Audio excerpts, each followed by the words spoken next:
Isang masamang hangin mga sangkay ang bumabalot ngayon sa Metro Manila. Ngunit mga sangkay, bakit ko nga ba nasabi ito na isa itong masamang hangin? Yan po ang ating pag-uusapan ngayon.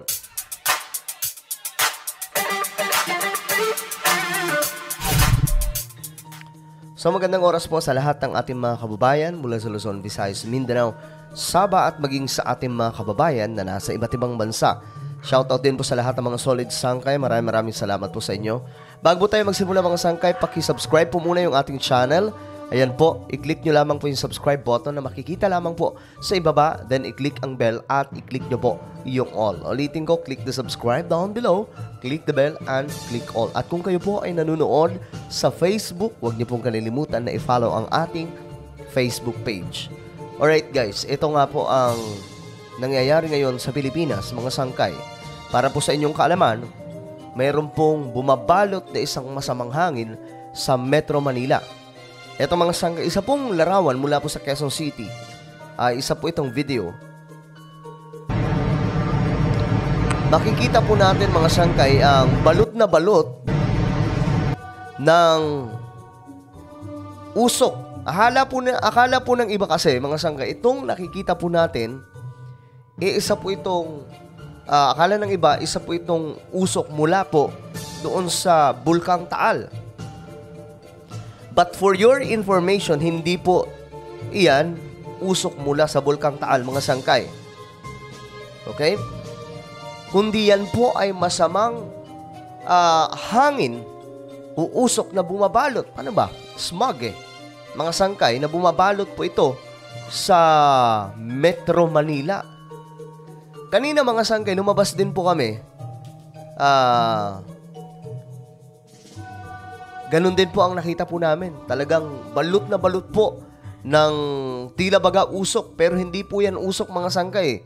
Yan po ay isang delikadong hangin na kung ikaw ay may karamdaman, lalo pong lalala ang iyong karamdaman kung wala ka pong suot na face mask.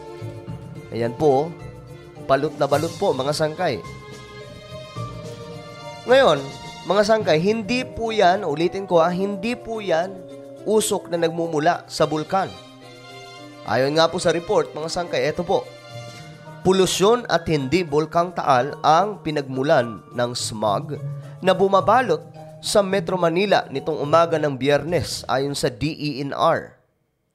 Eto, real-time air quality measurements indicate heightened alert in some parts of Metro Manila due primarily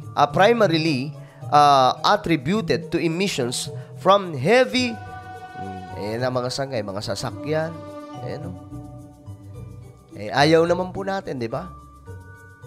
Ayaw po nilang i-phase out yung yung mga jeep.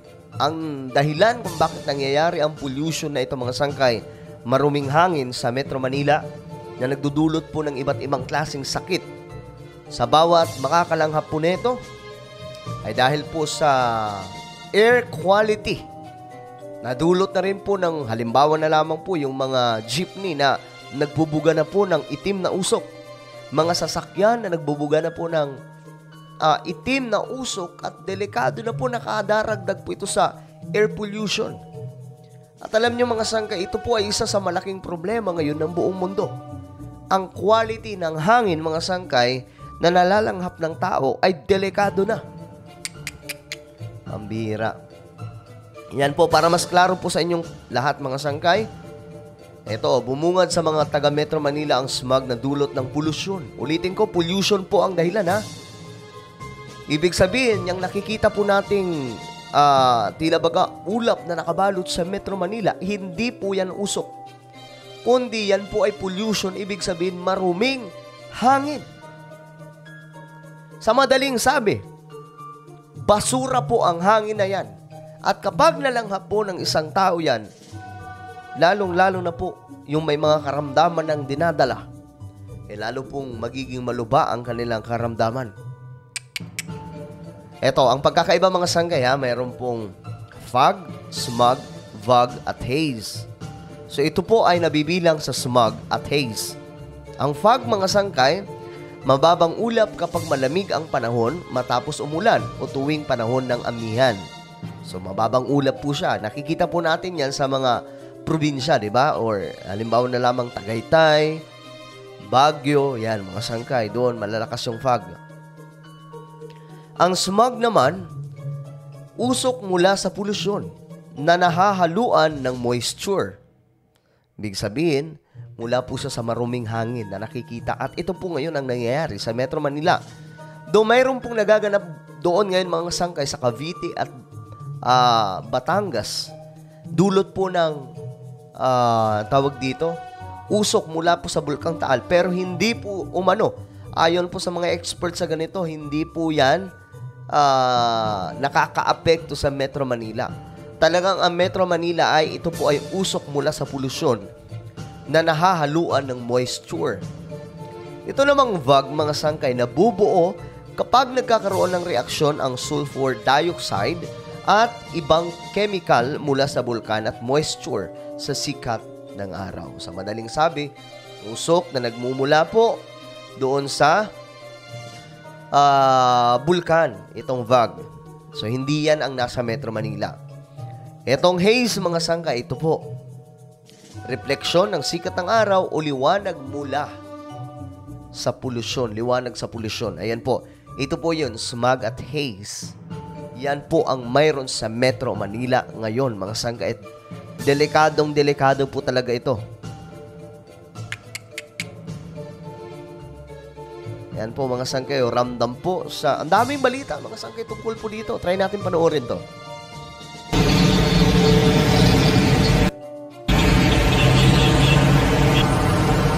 Yan po yung bumabalot. Grabe, no?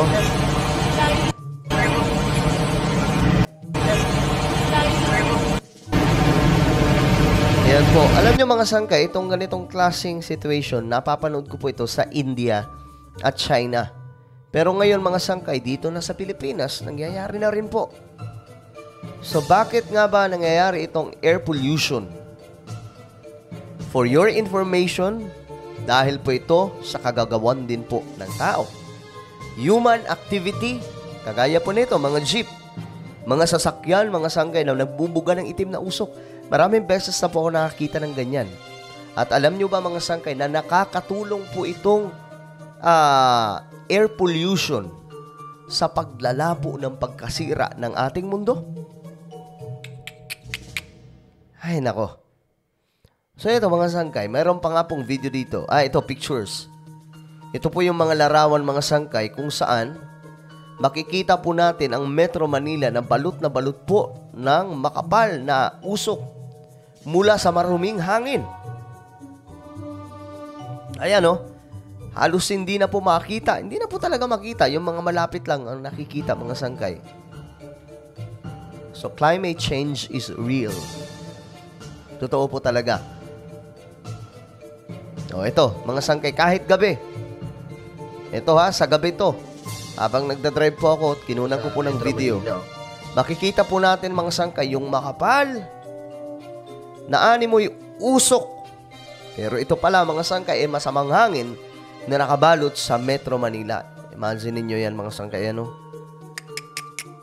Ayan. Gabi po yan, kahit gabi. Kitang-kita po. Medyo nakakatakot nga po tingnan. Kung wala ka pong face mask, lalabas ka na ganito, naku po. Baka makapagdala ka ng sakit. Ayan, oh.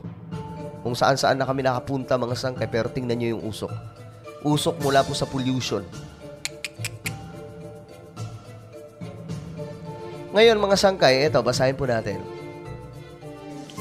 Air pollution is now considered to be the world's largest environmental health threat. Threat na po ito sa ating kalusugan, mga sangkay, accounting for 7 million deaths around the world every year. Air pollution causes and exacerbates a number of diseases ranging from asthma to cancer, pulmonary illness, and the heart disease. Yung mga disease po sa puso, mga sangkay, no? So marami po ito. Ayan po, ulitin ko, air pollution is now considered to be the world's largest environmental health threat. So, delikado na po talaga ito sa tao ngayon, mga sangkay. Alam niyo, pati po yung Europe, problema po ito. My goodness. Ito pa mga sangkay. Pollutants not only severely impact public health, but also the Earth's climate and ecosystems globally. So itong mga nakikita po nating polluted na mga lugar, polluted na hangin, mga sangkay, ito po ay nakakapagdagdag sa problema natin sa ating planeta. Kasama po dito yung ecosystems globally. So mga sangkay, talagang masyado na pong hindi maganda ang nakikita po natin ngayon sa ating planeta, including in our country. For sure, mga sangkay, itong ganitong klaseng problema ay naibalita na rin po sa international. No? Kasi mga sangkay noon, naibabalita ko lamang po ito, India, Europe, some part of Asia, pero hindi pa po natin ibabalita ang Pilipinas. But right now, mga sangkay, we, Filipinos, we witnessed, mga sangkay, ng ganitong klaseng problema. Ang masamang hangin bumabalot sa Metro Manila, na kung ikaw ay may karamdaman, tapos malalanghap mo ito, ay naku po, malaking problema yan. Kaya nga po lahat po sana mag-face mask. No, hanggat may ganito mga sangkay, ay nako. Kaya nga po mga sangkay, ako, susot na lamang po ng face mask. Kaysa naman, hindi po natin alam kung ano mangyayari sa atin kapag nalanghap po natin itong masamang o basurang hangin o usok na nagkalat sa Metro Manila. So ano po ang inyong opinion regarding po dito? Just comment down below, and now I invite you to please subscribe my YouTube channel, Sangkay Revelation. Hanapin nyo po ito sa YouTube, then click the subscribe, click the bell, and click all. So ako na po ay magpapaalam. Hanggang sa muli, this is me, Sangkay Janjan. Palagi nyo pong tatandaan that Jesus loves you. God bless everyone. Ingat po ang lahat.